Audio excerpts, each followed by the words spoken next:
So good evening and a happy Rose Day to everyone.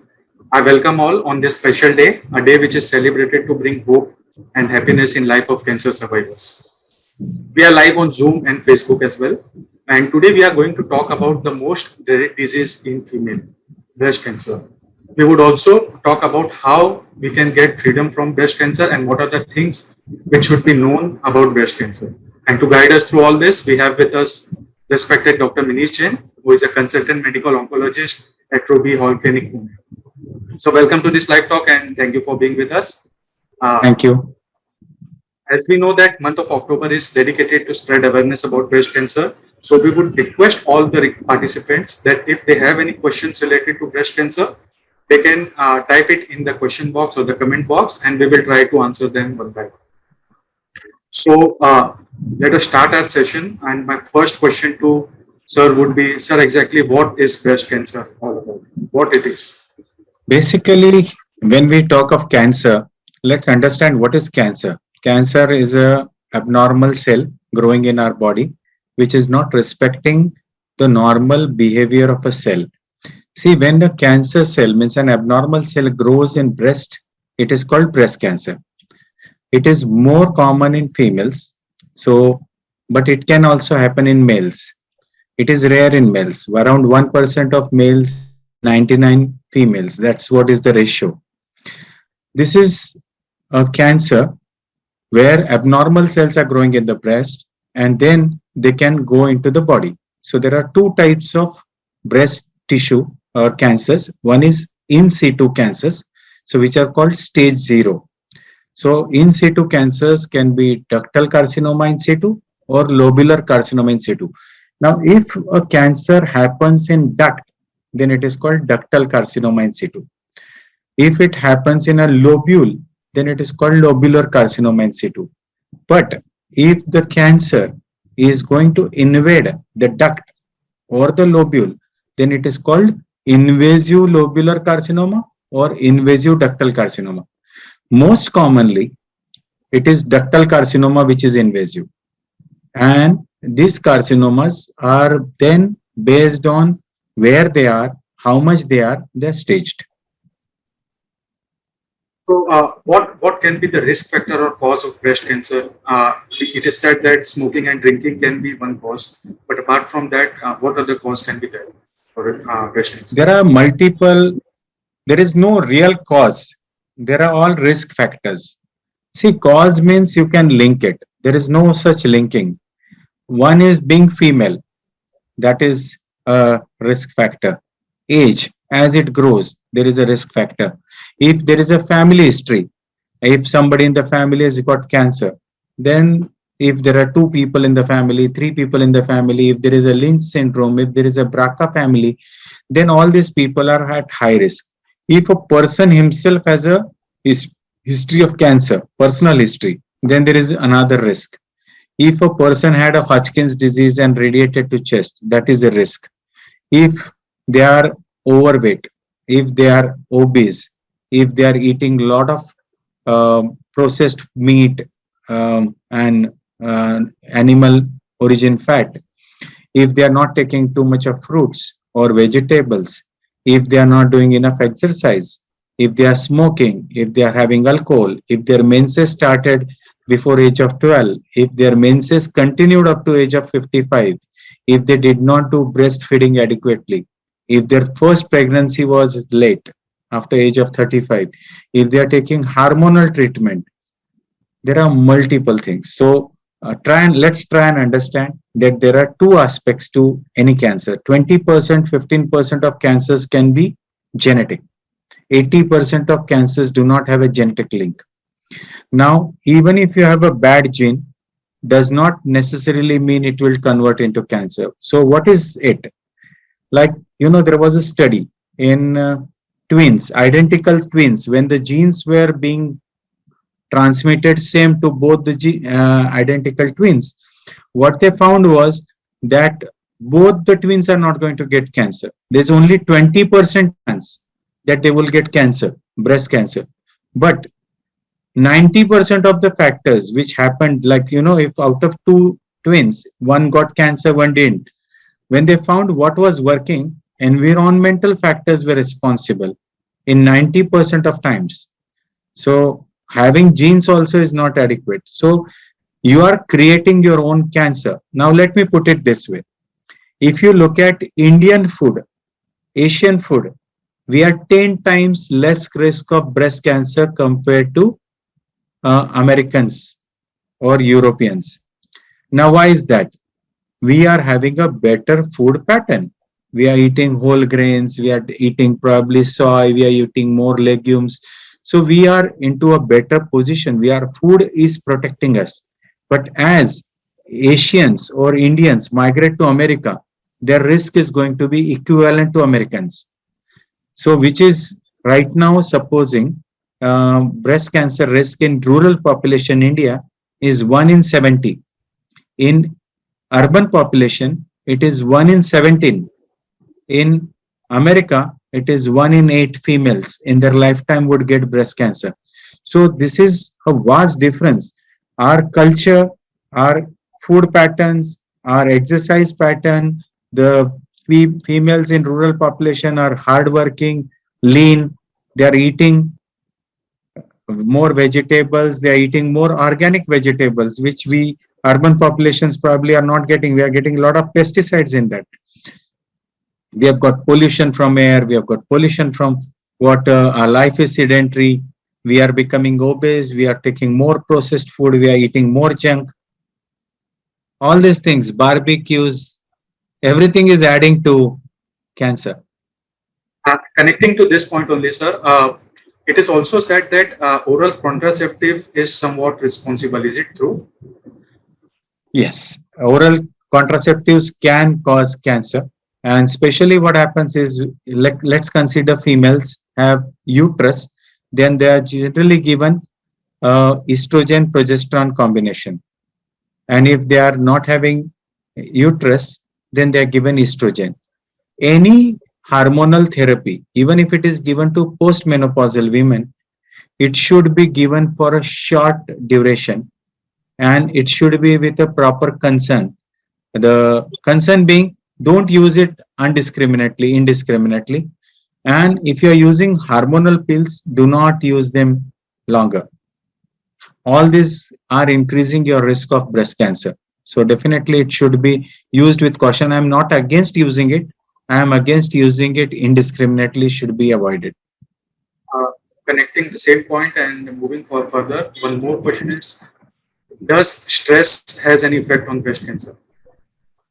See, there was a study on TNBC, triple negative breast cancer patients were given neoadjuvant chemotherapy. And what they did was they gave them beta blockers. Half the group received beta blockers, half did not receive it.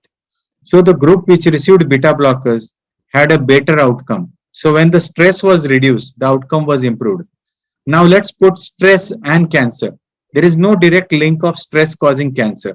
But if a person is in stress, we all know under stress, people go out and smoke, they drink, they overeat, they don't take care of themselves. If they are under stress, they may not be in a better position to fight. So their outcomes are going to be bad in all the sense. So under stress, the cancer creating agents are increased. Your fighting abilities are down. Your immunity is down. So that's the reason why being happy will also make your cells happy. It will make your immunity better, your cells to fight better, and your chance to become a winner is much better. True, and this is important in this COVID era because everyone is depressed right now. So, very good point, sir. What can be the treatment options which can be available for cancer patient, breast cancer patient? See, breast cancer treatments are dependent on the stage where the cancer comes in. If it is an early stage cancer, obviously surgery becomes the first part. And most of these breast cancer patients, when they undergo surgery, there are two types of surgeries. One is a breast conservative surgery and a mastectomy. 70% of the time they will be undergoing a breast conservative surgery, means the breast will be saved. And only thing we must remember is that this breast conservative surgeries most of the time will require a adjuvant radiation. So they may require a radiation.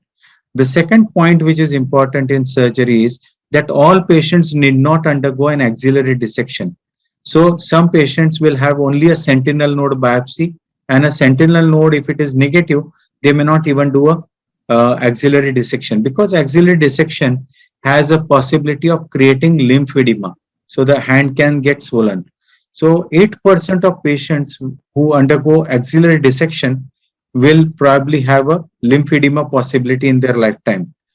So if we can avoid total removal of breast, that's the best. There is no difference in outcome even if you remove a complete breast or you don't remove. The second point is you don't have to remove everybody's axillary nodes. If the axillary node, sentinel node is negative, you don't have to remove it. In early breast cancer, you can avoid this. The third point is if the disease is like supposing 5 centimeters and beyond, or if the skin is involved, then you don't go ahead with surgery. You do a biopsy, you send it for hormone receptors like ERPR and HER2 testing, and based on that, you start them on neoadjuvant chemotherapy. Once you start neoadjuvant chemotherapy, shrink down the tumor. Once you shrink down the tumor, then you go for surgery, or you may complete all your chemotherapy and then do surgery. Depending upon what is your ERPR status, what is your HER2 status, and what is your ultimate goal, you may decide to either take surgery in between or at the end. And if that unfortunately the tumor has widespread, it is metastatic, it has gone to bone, lung, liver, then in that situation, just do biopsy, send it for ERP or HER2, and then depending upon the situation, like there may be different chemotherapy, hormonal therapies which may be suggested to individuals. So, sir, as a female, if there is a female patient or if there is a female, what can be the symptoms to look up to if they are feel that they are having breast cancer or some kind of symptoms related to it? Basically, what happens is most of these females will accidentally detect that there is something wrong with their breast. Either the nipple will be retracted, or there will be a discharge which may be bloody, serous, or some altered discharge coming out of the nipple, or there may be crackling of the nipple, there may be redness of the skin, there may be orange peel like appearance in inflammatory breast cancer, it may be a lump which may be felt, there may be axillary lump which may be felt, there may be a neck, so a collarbone elevation which may be seen in advanced cases. So there may be, or there may be ulcer seen on the breast. A male also may have a breast cancer. So a male, if they have a lump in the breast, do not ignore. In fact, it has been found that males are the ones who detect cancer later compared to females. So my suggestion to males that if you have a breast lump, do not ignore. This may also be something serious and you may have to evaluate it. If what kind of we can say if a symptoms is there, uh, should a female emphasize more on self-examination or they should go for a checkup like on regular basis? See, if a female is between age of 20 to 40, then self breast examination is a better method. Okay, they have to just do it. It's a simple thing. What they have to do is they have to just lie down flat, remove their clothes above the waist, use their three fingers, and from the center of the finger, they either can roll on their breast up and down or go round and round like coin and check both the breast. And if there is any lump, any abnormality felt, then they can counter check it on the other breast. That's one thing. It should be generally done 5 to 7 days after their menstrual period is over. It should not be done during that period because a lot of hormonal changes are happening during menses. So it should not be done during that period. And it should be repeated month on month, every month, basically, on a similar kind of date to figure out. And if they are otherwise checking it on a regular basis, they would know themselves better. If they have any abnormality detected, they can go to an oncosurgeon, oncologist, or their gynecologist, or their family doctor and show it to them and then accordingly take it forward. They may, if they are younger people, they may just have to probably show it to a surgeon. If they feel that it is something serious, then they may order a sonography, a mammography, or a sonomammography, or in some patients with dense breast or family history, an MRI breast also may be ordered. You have touched upon a very important point, sir, mammography. Is it painful, or because it has been seen that most of the female they fear going for that. So what is it actually? Sometimes, yes, in some females it may be painful, and especially if it is being done during the menstrual cycle period, the breast may be engorged and it is painful. But as I said, if it is done at right time, with the right kind of pressure, with the right technician doing it, and in some places, the machine pressure can be controlled by patient themselves. So, breast being a very sensitive area and pain being a very subjective feeling, it is difficult to be assessed by a person who is not involved into it. So I would not know somebody else's pain. So a technician would not know a patient's pain. So if they can control their own pressure on the breast, and if they are reassured, if they are explained what is the procedure, it is not that painful. Thank you, sir. We have one question on Facebook. Mr. Mark is asking, sir, role of breastfeeding or lactation as protection from breast cancer.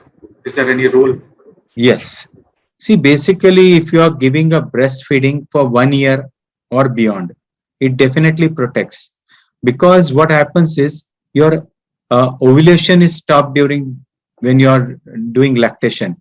So, as I said, if your menses come early before age of 12 or they end beyond age of 55, your number of ovulation cycles are increasing.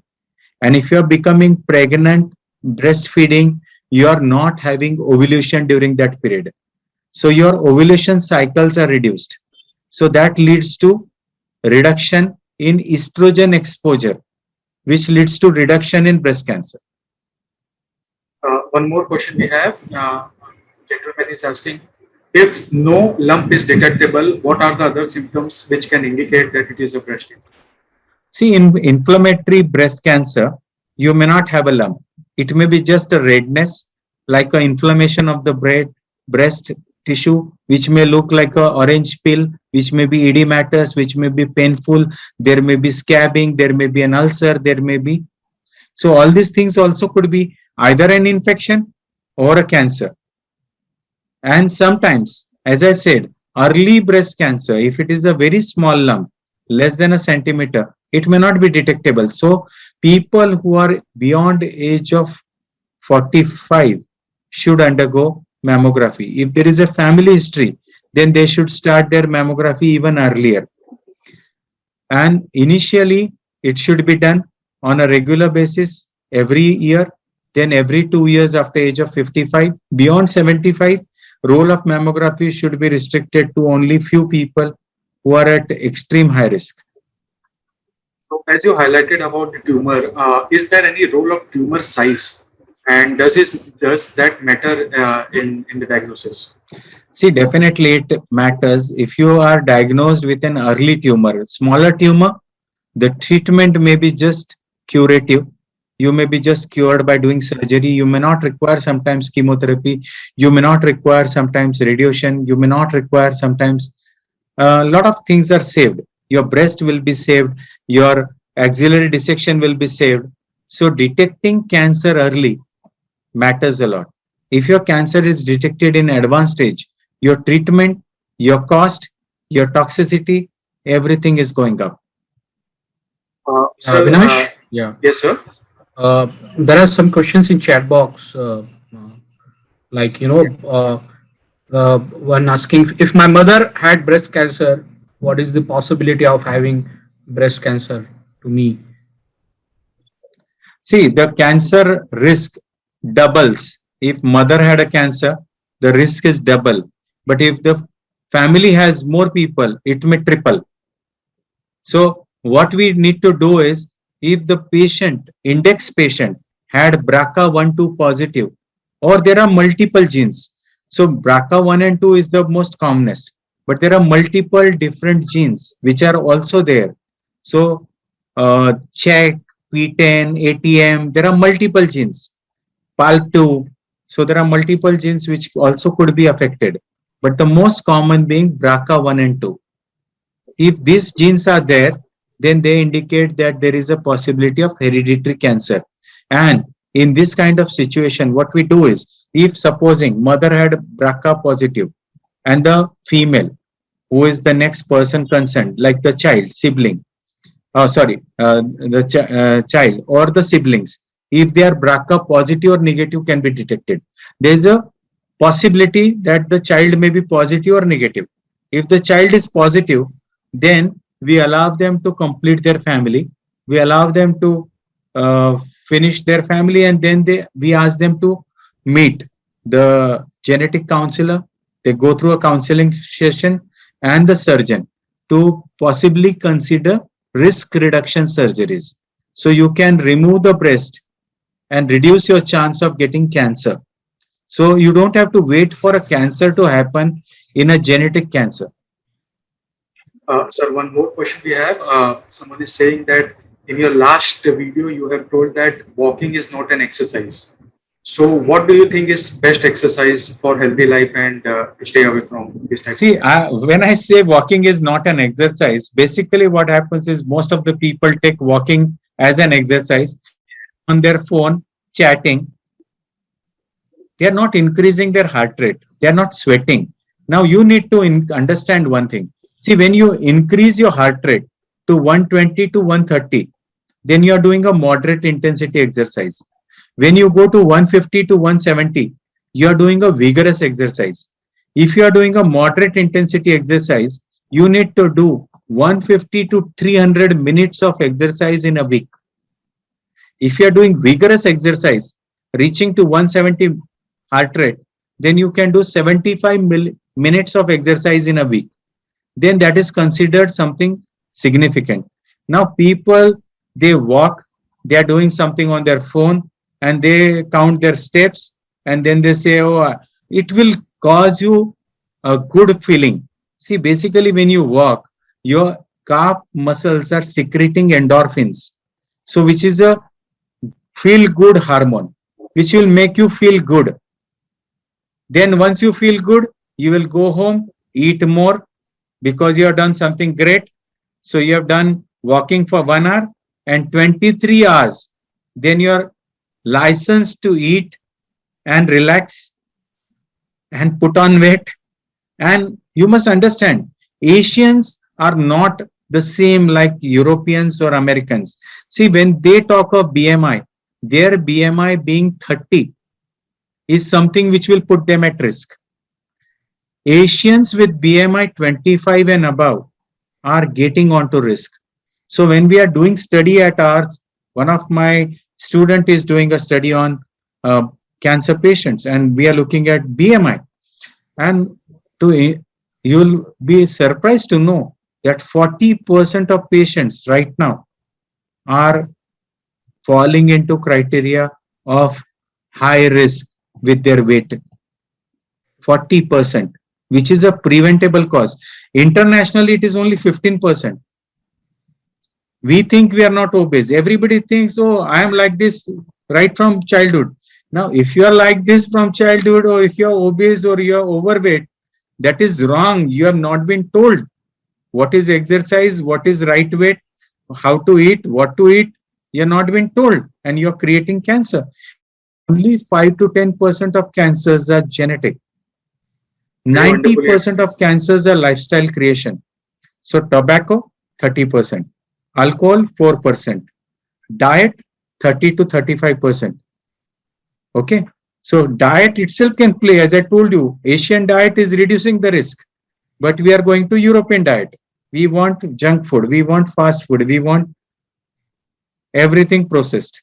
So when you do a processing of a grain, like if I make a whole grain into maida, I am removing 92% of vitamin E out of it. So I am increasing my carbohydrate content, I am increasing my weight, I am increasing my sugar, I am increasing my insulin like growth factor, which are promoting cancer. I am reducing the nutrients which are reducing cancer.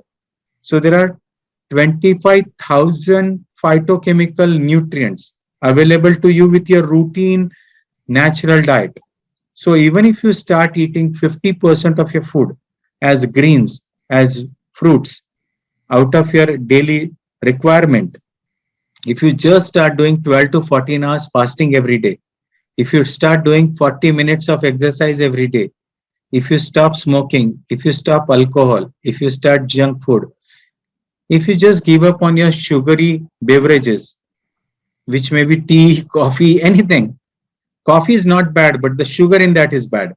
So you may stop that. You may stop your salty and fried food. This all can reduce down your risk significantly to cancer, and it is preventable. Very, very wonderfully explained, Right. sir. And I hope this was useful. Avinash, Yes, sir. there are a few interesting questions in the chat box. If you see that Savita Paulos has asked, I had triple positive breast cancer when 6 years back in 2015. After 2 years, mastectomy, chemo, radiation, genetic testing was done. I am BRCA1 positive. I had hysterectomy when I was 36 years old. Though I was postmenopausal during treatment, I was asked to undergo oophorectomy. Now, was it required? In triple positive breast cancer and young patients, see, hormone blockade is extremely important. The hormones receptors are getting estrogen from the ovaries. Now, ovaries, on one hand, we are giving estrogen blockade, either with tamoxifen or anastrozole or letrozole, whatever the person may be using. There are multiple drugs like this. But you need to do in younger patients who are otherwise in a menstrual state, even if their hysterectomy is done, their hormone secretion continues because of ovaries. So either you have to 5 years of, you have to give a GnRH or LHRH to block the hormones, or you have to remove the ovaries. In Asian populations or Indians, because of cost constraints, sometimes the doctor may request or recommend a oophorectomy. Now, when you undergo oophorectomy, you are permanently removing your hormones. But if you can afford, then you can go on to hormonal blockade with the injection for 5 years and allow your menses to come back after 5 years. Supposing this lady, her mother had menses going up to 50 or 55. So she had a significant time, even after 5 years of blockade, at age of 36 or 38, when she underwent the oophorectomy, she could continue menstruating for another 5 to 10 years. Now that will help her to maintain her skin, bone, and lot of estrogen related health. Okay. So if you remove the estrogen early, they may become older much faster. They may lose their bones, they may become osteoporotic, their skin may become wrinkled, and lot of benefits of estrogen, cardiac protection is gone. So estrogen plays a very important role, but during cancer we need to block it because we want to kill the cancer. Right. To keep your name confidential, we will not mention your names unless it's required. So someone is asking, owning to multiple myeloma, my hemoglobin is 7 to 8. How to improve? See, This patient. if you understand myeloma is a disease which starts in a bone marrow.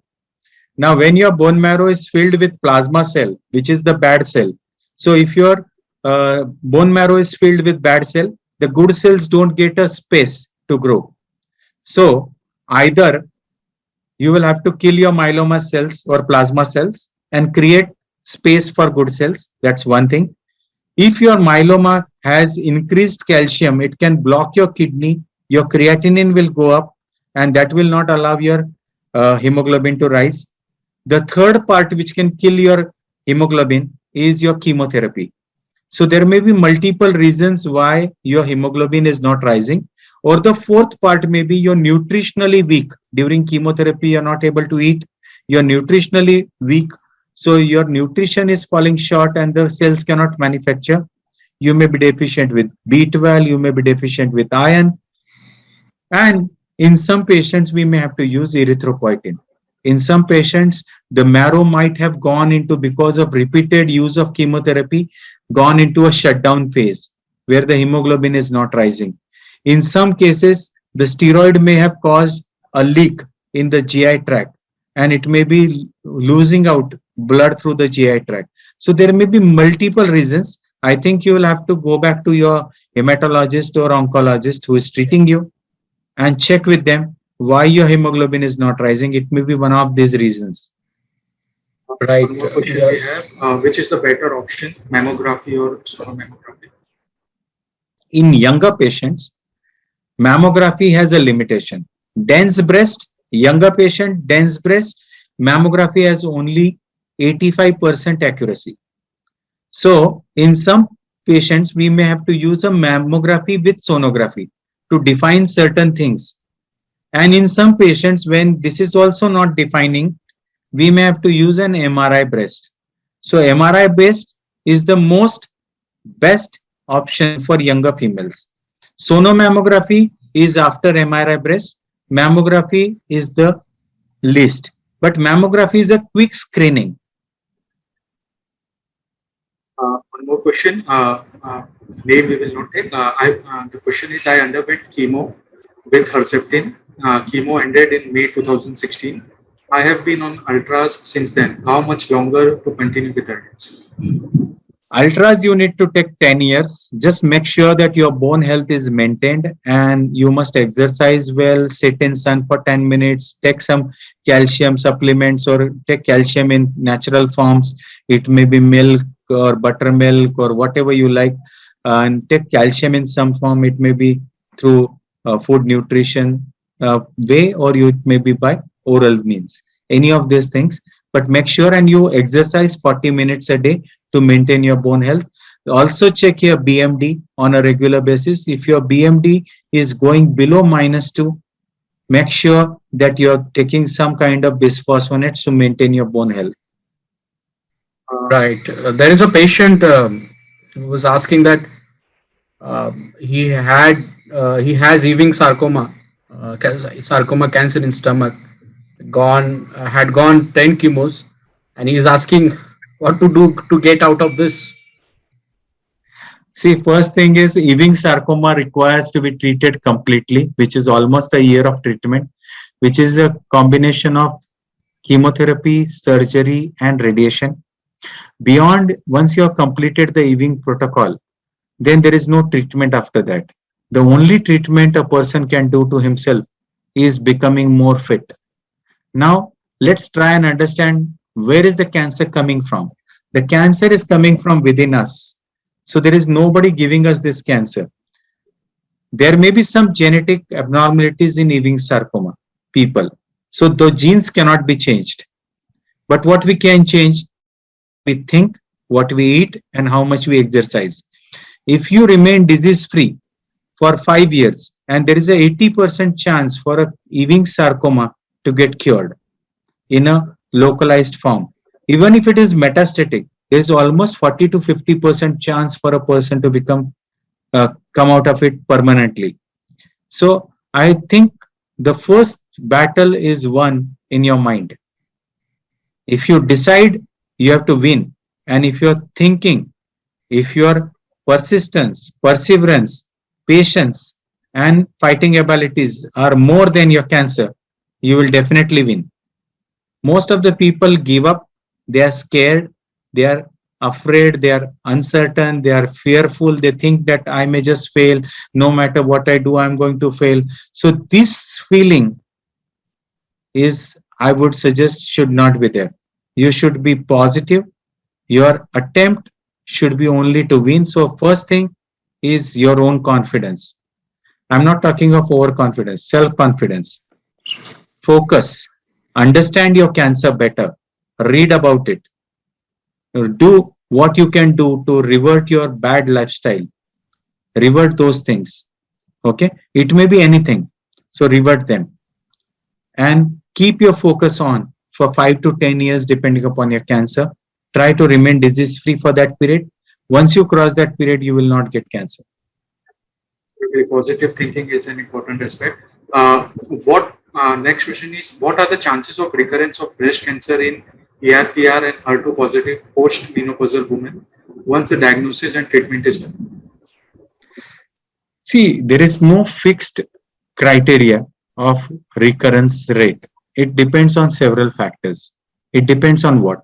It depends on what was the treatment given, whether the treatment was adequate, whether the causing factors, like supposing that female is obese and she has not changed her obesity parameters and she's taking an AI, which is anastrozole or letrozole. Now, anastrozole, letrozole do not work better in obese females because on one hand, you're trying to mop and on other hand, you're not closing down the tap. The tap is the estrogen tap which is happening from your own fat. So exercise well, do go on fasting, lose weight and reduce down the estrogen through your fat. So you're not feeding your cancer. Then you take the tablet for 10 years. You should have taken your trastuzumab for 1 year. You should have taken your chemotherapy adequately. You should have taken your radiation properly.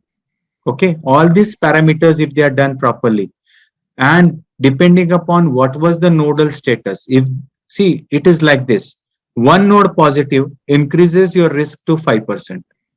If you have 10 nodes positive, your risk is 50% recurrence risk. If you have HER2 positive, ER positive, PR positive, HER2 positive adds 5%. Your tumor size, if it is depending upon the centimeters. So T1, T2, T3. If it is T1 5, T2 5, 10, T3 15. So everything is adding to the recurrence risk. You should look at what is your score. Whether you had a family history, whether you had BRCA testing positive, what was the thing? We should look at all this aspect, and then your risk is calculated, and then your reversal of risk is based on the treatment. The next question is, I think, would be beneficial to most of the women. It speaks that it talks about that a woman she has undergone breast surgery. One breast was removed 15 years back, and the patient is still good. She's asking, what are the periodic tests which you can suggest that a woman should undergo? See, if you have lived for 15 years without disease, you don't have to undergo any specific test for this breast cancer. Unless you are symptomatic or a new disease can pop up to anybody. It is always said that breast cancer can even come back after 25 years. But on a routine basis, we do not suggest them unless they are symptomatic to undergo any test. But if you are very concerned, a yearly health check can be done, which may include an X-ray, sonography, routine labs, and doing your general checkup, including sometimes doing bone health, looking at cardiac status, looking at cholesterol, looking at blood parameters. Next question is also, sir, somewhat related to it. Whether weight gain suddenly is a symptom of initial stage of breast cancer? Is it sudden weight gain? Is it a symptom of breast cancer? No. Sudden weight gain is not a symptom of breast cancer. Sudden weight gain can lead to breast cancer. So it is not vice versa. A breast cancer in early stages is not having any symptoms. That's the reason why it goes undetectable. Now, to make it curable, you need to promote screening, and the screening is through mammography. So younger patients like 40, 45, depending upon their status, family history, and their risk factors, may be advised to undergo mammography on a yearly or 2 yearly basis, depending upon what is their parameters, because that's the easiest way of detecting cancer in an early stage. Now, if you get detected early, now it is not to increase the workload of a doctor. Okay. In case a cancer is detected later on, the patient will have to take treatment lifetime, and that will increase the workload of a doctor. If you are detected early, it will only increase the benefit to the patient because it will be cured. It will be cured with less scar. It will be cured with less trouble, less treatment, less cost. Everything will be less. Right, sir. There is very interesting question. Patient has swelling in right hand due to removal of lymph nodes. What can be done? Patient is asking. See, the lymph edema, what we call this, is a lymph edema. As I said, 8% of patients after removal of the axillary node will have swelling in the that arm. Now, why this happens? If you are sleeping on that same side, if you are having cut on that hand, then infection can set in, which can increase the edema. So if there is an infection, you will come to know by understanding that the hand is warm, red, painful compared to the other side. So if your arm is becoming red, painful, tender, unable to move, and it has happened suddenly, just it may be an infection, you may have to take antibiotics. But if it is not all these things, and this is because of using of the hand. Supposing you are doing isometric exercise like washing clothes, or you are doing uh, some kitchen work like roti or some kind of this isometric exercise, that can lead to swelling of the hand. So what you need to do is, if you are doing this isometric exercise, make sure that you're doing it intermittently, not at one time. Second thing you must remember, if your arm is getting swollen, you can raise it up every day for 15-20 minutes, tie it up to a some place. You can put a uh, sticking around your two fingers, sling it up and attach it to something on the ceiling top. Okay, hang it up like this. So if you hang it up, your hand will get drained below. The lymphatics will get drained because the lymphatics are cut. When you use your hand excessively, the blood is coming, the blood is going. So arterial flow, venous flow is good. But the white blood, what we call lymph, the lymph channels are cut into your axilla. So when you use your hand excessively, this white blood cannot go back. So that causes swelling of your arm. Now you can do other things. You can use a arm sleeve or a stocking on the upper limb, which can be considered, and it is cheaper. It is available for 1,000-1,500 rupees, and you can wear that. Or you can go to a center and try a lympha press machine for 10 days. Now this lympha press machine is where you put your arm into it and it compresses gradually with a graded compression. It causes the lymph to be pressed back into your body. If you feel that in 5-10 settings you are doing good, you may even think of buying that machine, because people who get lymphedema, it is a lifetime process for them. And every time to go to the hospital and spend 500 rupees may not be feasible, and may not be feasible also to go to the hospital every day. So if you have a machine at your place, at your disposal, you can learn the settings, you can put your arm at your leisure. The machine can be bought at home and it's not that expensive. It may cost somewhere around 25-30,000, but it is a lifetime thing for people who get this lymphedema. They may need it for lifetime, so it may be considered. One more question. Ever since I stopped chemo 5 years ago, I had a tingling sensation in my leg and knees downward. Any cure for it? See, this is called typically uh, chemotherapy-induced neuropathy. Now, this is paclitaxel accents basically, which is the commonest in adjuvant setting to cause neuropathy. This neuropathy generally goes away with time, maybe in 3 months, 6 months, 1 year, 2 year. If it is not going, I would recommend that please visit a neurologist or a physician. Make sure that you are not deficient with B12, folic acid, or some correctable element, or you may be diabetic in addition, and the diabetes may be causing you neuropathy. There may be something else happening underneath. So chemotherapy induced neuropathy to go on for 5 years is not a routine thing. There may be some additional element to it. Look into it. And if it is happening just because of chemotherapy, it's really unfortunate. But there are medicines to at least reduce the symptoms for this kind of patients. And there are drugs like duloxetine, which can be considered for chemotherapy induced neuropathy. Two questions we have, but both are on similar lines. What are the type of moral support that can be given to cancer patients? See, why patients should require moral support? Moral support is an external support which may be given, and if the push is not there, the moral is again down. So if a moral support is given, it should be only to start the car. It should not be that we should be only pushing our car and making it run. If you are giving moral support, It is to initiate a patient into her or his own treatment. And the treatment, once it is over, the moral of that patient should be high within, from within. So it remains for life. And they have understood their disease, how to fight it back, how to win it back, how to win their health back. This is what more important. I don't think moral should be boosted, and it can be boosted initially, yes. Or if somebody is down, you can boost it up. You can explain them why the moral is down. If the person understands it, they can remain on their high moral lifetime. And that is what I want. I don't want them to be boosted up with our talk. This is not the way.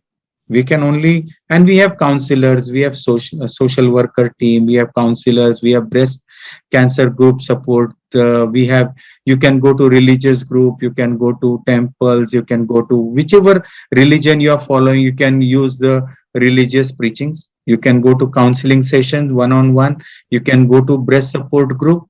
You can go to family groups, you can go to individual patient group, you can go to online group, you can go to your doctor, you can go to your friend, and even your moral can be up by doing exercise. As I said, that increases your feel good hormone. There is a question by Dr. Chaya. She is asking that what are the side effects of ultras? See, ultras is relatively safe drug, but no drug is 100% safe. There are a lot of side effects. The side effects can be either venous thrombosis, it can be osteoporosis, it can be venous thrombosis leading to stroke, it can be cardiac event, it can be multiple events which can rash can happen. So all these things can happen. So you will have to be individually looking at what is happening to a person, but 90-95% of time, this is a relatively safe drug. Sonika Verma is conveying her thanks to you. Thank you. Yeah, for your session and treating her. So she has conveyed her regards. Thank you. Thank you. One question: will my breast cancer cure completely? Yes, a cancer is definitely curable, as I said, in early stages. So if it is in early stage, the possibility of cure is very high. But even if it is in stage 4, let's consider that a person lands up into, unfortunately, stage 4.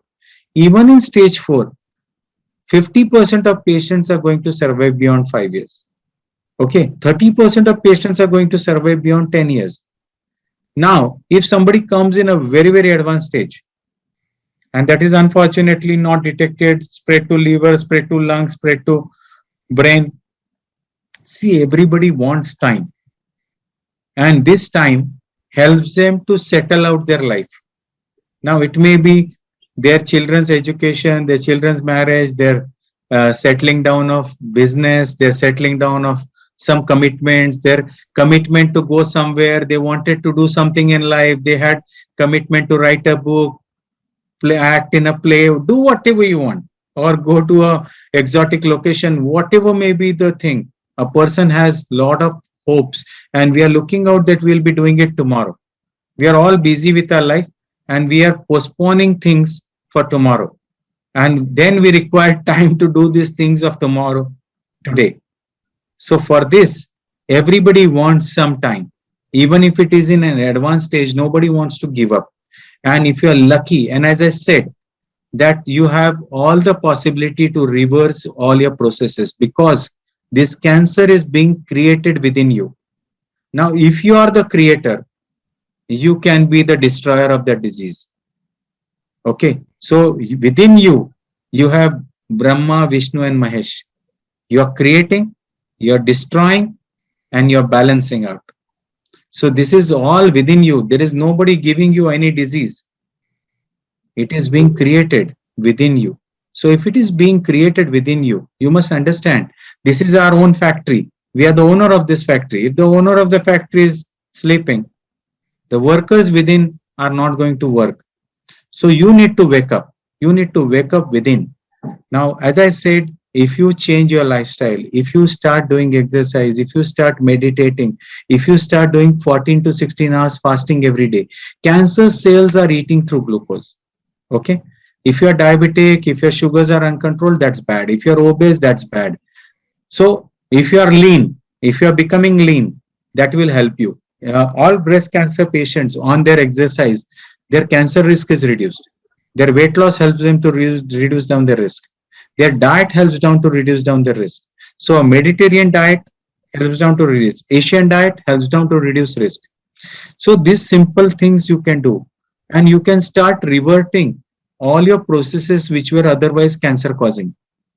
Okay, and Right, these are right, right. a lot of times you can reverse this process and you can avoid cancer for life, and actually you can gain health which may be your best wealth for life. You may avoid so many other illnesses, diabetes, hypertension, cardiac, everything is linked to psychiatric problems, everything is linked to our obesity. Knee problems are linked to that, back problems are linked to that. 13 types of cancers are linked to our bad health or overweight. So all these things can be, and a lot of females actually they think they are in right weight, but when they check, my suggestion to you is that if your height is 160 centimeter, your weight should be 60. If your height is 150 centimeter, your weight should be 50. That is the easiest way to calculate. Right, Vinash, can we take Uh, questions now? yeah. One question is how to cope with side effect of fulvestrant. Any better alternative? Fulvestrant, the biggest side effect is that it has to be poked every month into both the buttocks, and 5 ml of oily substance going into a buttock is a really painful thing. But if you consider the kind of benefit it is giving to the cancer patients, I have patients who have received 70, 80, 90 injections and they're still surviving on fulvestrant alone. So it's a great drug. We are working on certain drugs which are these fulvestrant kind of drugs which are oral pills, but they are not in market yet. We have some clinical trials going on for similar drugs. But what happens is when you are using hormonal treatments and your hormonal treatments have failed, how do they fail? They fail through a mechanism called ESR1. The cancer is escaping through this pathway. So you need to have a stronger hormonal blockade which will not allow this cancer cell to escape. Now, this is what fulvestrant is doing to you. It can cause you osteoporosis. So you may have to monitor your bone health. You may have to do exercise. You may have to sit in sun. You may have to stretch your muscles to make your bones. You may have to take calcium supplements to keep your bones in place. But this drug is great. You may have to look at what side effects you are undergoing. If your side effects are not great, continue the drug. If your side effects are great or they are troublesome or they are causing you real trouble, go back to your oncologist and check with him what are your other alternatives. Dr. Chaya, she's asking again, what are the criteria for hysterectomy in breast cancer patient, and is it advisable? There is no guideline for hysterectomy in breast cancer patient except except when you are giving tamoxifen to a person and the endometrial thickness is more than 10 millimeter and you have done a uh, uh, hysteroscopic clearance of the endometrium and you found that there was some abnormal hyperplasia in that. So in this kind of situation, you need to continue the hormonal treatment, and every time you cannot keep going in and checking. So in this kind of situation, yes, hysterectomy is recommended. Routinely, hysterectomy no role in breast cancer patient. Sadhana Garg, she is expressing her gratitude and she is also asking, can I consult with you in near future? Why not? Yes, anytime. There is The a last request, question. I think, Vinash. Yeah. RP Singh is Sir's patient, I think, and he is asking, he has already asked question about he is suffering from multiple myeloma. His hemoglobin is 7 to 8, and he is asking that, sir, I am your patient and kindly guide me what to do. Due to COVID, I am unable to come to Pune, and he has, pain in leg, hand, head.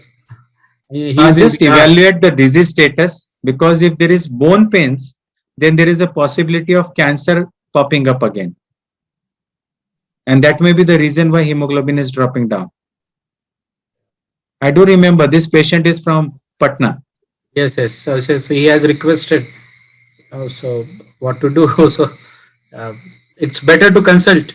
Yeah, they can go to the nearby oncology center, and they can also look at evaluating the disease, and they can send me the reports through mail or WhatsApp to my assistant, and we can look at those reports. One last question we have, sir. Are there any safety concerns for taking COVID vaccine in breast cancer patients? No, there are no safety concerns about taking COVID vaccine. Only thing is, remember that if you can manage your COVID vaccine in between your chemo cycle, that will be better, because sometimes even COVID vaccine can cause you fever, body ache, and it will be too much for a person that they have some side effects of chemotherapy and then side effect of a vaccine. But if you are confident that you can handle both, then you can take it anytime. Otherwise, my suggestion is that you can take it after 8-10 days of your chemotherapy cycle. Yes, Thank you. Advai Puramwar says that my dad is being treated by respected sir. His positive approach helps patient to overcome the disease. Very thankful to you, sir. Thank Yes. you. Thanks. No, his father is a great fighter, and he's come out of a great, very serious illness, and it is all because of the family support. And they have been a wonderful family who have really, really fought very well. Because see, this is a teamwork. This is not an individual fight. The person is always motivated or is boosted up by people around and the team support. So even if the best racer requires a team, so he cannot race an F1 without a team. So it's not only your machine, it is your entire team which matters. And that is what is required. So cancer treatment requires a team, which may be your doctors, nurses, junior staff, hospital staff, social support, social workers, psychologists, counselors, the family, friends, patient, their understanding of disease, their education status, and all these things do matter. The outcome is not based on single factor. Thank you, sir, for this wonderful initiative and creating awareness among the viewers about breast cancer. Before closing, your concluding remarks. My suggestion is that cancer is the most preventable disease, and we should make an effort to prevent this disease. This can be done very, very simply. First, you start looking at what you are eating, the timing at what time you are eating, what content you are. I'm not against that you should not go out and eat and you should not have junk, but reduce down the quantity, reduce down the amount, reduce down alcohol, reduce down your smoking, increase your exercise, eat more greens, take more natural food in natural form. See, people take fruits and they make a juice out of it. Now, that should not be the way. You should eat a fruit as a whole, because all the nutrients are in the fruit, not in the juice. The juice may be just a sugary syrup. So you are spending so much money and then you are taking something wrong. So this thing should be, you should stop using supplements. You should not be taking indiscriminate vitamins, minerals, anything. You should not be taking proteins unnecessarily. You should not be taking, such things should be avoided. If you are doing painting, you should avoid paints which will secrete volatile organic compounds. You should be avoiding benzene. You should be avoiding pesticides to your food. You should be looking at your water content. If you are staying in an area where too much of digging is going on, you may have to look at, because in our country we are not looking at radon, but that should be looked at. If you're taking hormonal treatments, consider that to be taken for a shorter period. So if you have a family history, look at what is the risk. Take a genetic counseling thing in that. So these simpler things can definitely reduce down your risk. If you are at high risk, go for screening, get your cancer detected early. Do not get scared of cancer. Fight it back, win your health back, win your life back. Do not give up. No matter how big is your enemy, you always have a possibility to win. Thank you, sir, for this positive remark, and thank you for being with us. It was a wonderful session, and we hope that in future also we can meet on such important aspect and for the patient benefit. Thank you to all the viewers as well. The YouTube video of this session, you can go and the edited video would be shared with you, and also you can go on Sir's Facebook page and share that if you want. So till the next time we meet, on behalf of entire team of RPG Life Sciences and Ruby Hall Clinic, we goodbye, take care, and thank you.